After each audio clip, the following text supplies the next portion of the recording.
মতিগঞ্জ নামক ছোট্ট একটি গ্রামে মায়া নামে একটি রূপবতী মেয়ে থাকতো। তাদের বাবারা দুই বন্ধু ছিল যারা তাদের বিয়ে ঠিক করেছিল। রতন, এখন তো ছেলে মেয়েগুলো বড় হয়ে গেছে, এবার তো আমরা বিয়ে দিতেই পারি। হ্যাঁ রে সুবোধ, এখন আমিও রাজি। সামনের মাসেই মায়া আর প্রকাশের শুভ বিবাহ সম্পন্ন হয়ে যায়। গিন্নি, তোমার মুখটা না চাঁদের মতো সুন্দর। এত সুন্দরী বউ আমি পাবো আমি তো কখনো কল্পনাও করিনি। তুমি আমার ঘরে আসার পর আমার ঘর চাঁদের মতো আলোয় উজ্জ্বলিত হয়েছে। ধুর, তুমিও না কি যে বলো। বেশ কয়েক মাস পর মায়া একটি রোগে আক্রান্ত হয়, যার ফলে তার মাথায় সমস্ত চুল ঝরে পড়ে যায়। তার মুখের সৌন্দর্যও কিছুটা বিকৃত হয়ে গিয়েছিল। মায়া নিজেকে আয়নায় দেখত আর খুবই কষ্ট পেত। মায়ার স্বামীও আর তাকে আগের মতো ভালোবাসতো না। কি গো, তুমি বাহিরে যাচ্ছ, খাবার খেয়ে যাবে না? আমি তোমার জন্য খাবার আনছি। এই, তুই একদম চুপ কর তো।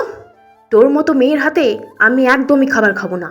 তুই আমার চোখের সামনে একদম আসবি না। চলে এলে তো কাজে বাধা দিতে। যা এখান থেকে, তোর মুখটা দেখলেই আমার দিনটা খারাপ যায়। তোর মতো ভিখারি মেয়েকে আমি জীবনেও বিয়ে করতাম না। ভাগ্যিস তোর বাবা আমার বাবা বন্ধু ছিল, তুই দেখতে সুন্দরী ছিলি, তার জন্য তোকে বিয়ে করেছিলাম। আর এখন রোগে তোর তো রূপ বলতে কিছুই নেই, মাথার একটা চুলও নেই। তোকে আমার আর সহ্য হচ্ছে না। আমি আমার মনের মতো সুন্দরী মেয়ে বিয়ে করে আনবো ঘরে। এ তুমি কি বলছো গো? এমন কথা বলুন না, আমার খুবই কষ্ট হচ্ছে। তুমি তো আমাকে খুবই ভালোবাসতে, তুমি কেন এমন বদলে গেলে গো? আমার রোগ হয়েছে, এতে আমার কোনো দোষ নেই গো। তুই আমার চোখের সামনে থেকে সর। এই বলে প্রকাশ বাড়ি থেকে বাইরে চলে যায়।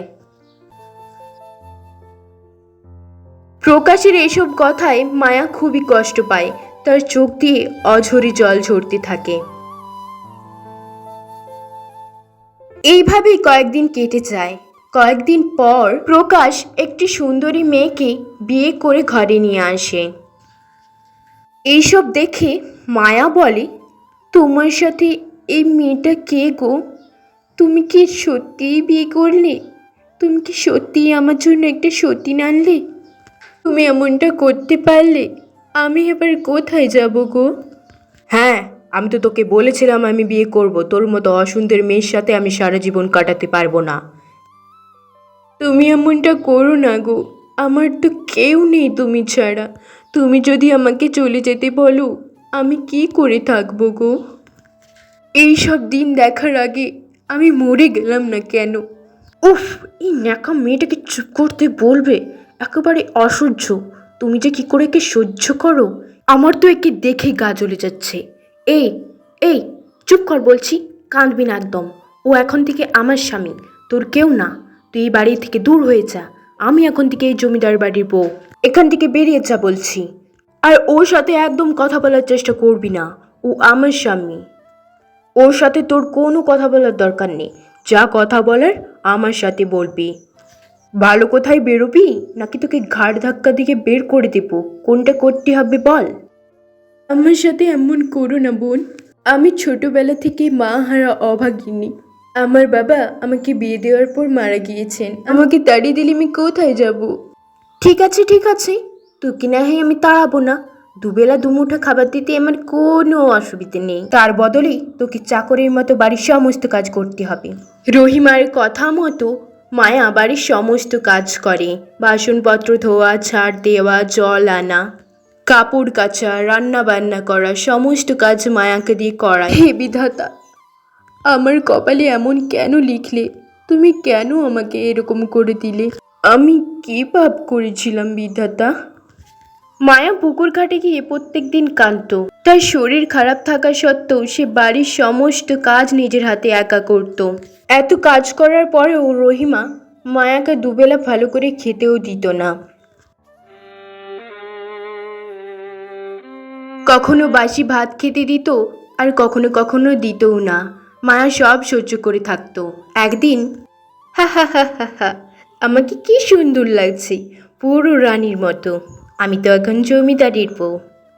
ওই টাকলি মেয়েকে আমি তো আমার পথে থেকে একদম সরিয়ে দিয়েছি, তবে এখনো একটা কাজ বাকি আছে। ও এই বাড়িতে থাকলে আমার স্বপ্ন পূরণটা হবে না, তাই ওকে আগে আমাকে তাড়াতে হবে। আর কিভাবে তাড়াবো সেটা আমি ভেবেই ফেলেছি। উনি আগে বাড়িতে আসুক, তারপর ওর মায়ার মজা দেখাচ্ছি আমি। গিন্নি, ও গিন্নি, এখানে আমার অনেকগুলো টাকা ছিল, কোথায় গেল? খুঁজে পাচ্ছি না কেন আমি। তুমি কি জানো কোথায় আছে? আমি কি করে জানবো? ঘরে তো একটা জল জ্যান্ত চোর রেখে দিয়েছো, আর চুরি হলেই দোষ। আমি তো জানি কে চুরি করেছে। ওই মায়া চুরি করেছে। ওর তো টাকার খুব লোভ। ওই চুরি করেছে। ওই ঘর পরিষ্কার করতে এসে সরিয়েছে। ওকে তুমি তাড়িয়ে দাও বাড়ি থেকে। না গো, সত্যি বলছি, আমি তোমার টাকা চুরি করিনি। আমার টাকার দরকার নেই গো। আমি এই ঘর পরিষ্কার করি ঠিকই, কিন্তু আমি কোনো টাকা নিইনি। তুই একদম চুপ কর। সত্যি বলছি, তোমার দিব্যি গো, আমি টাকা নিইনি। প্রকাশ মায়ার কোনো কথা না শুনেই মায়াকে বাড়ি থেকে তাড়িয়ে দেয়।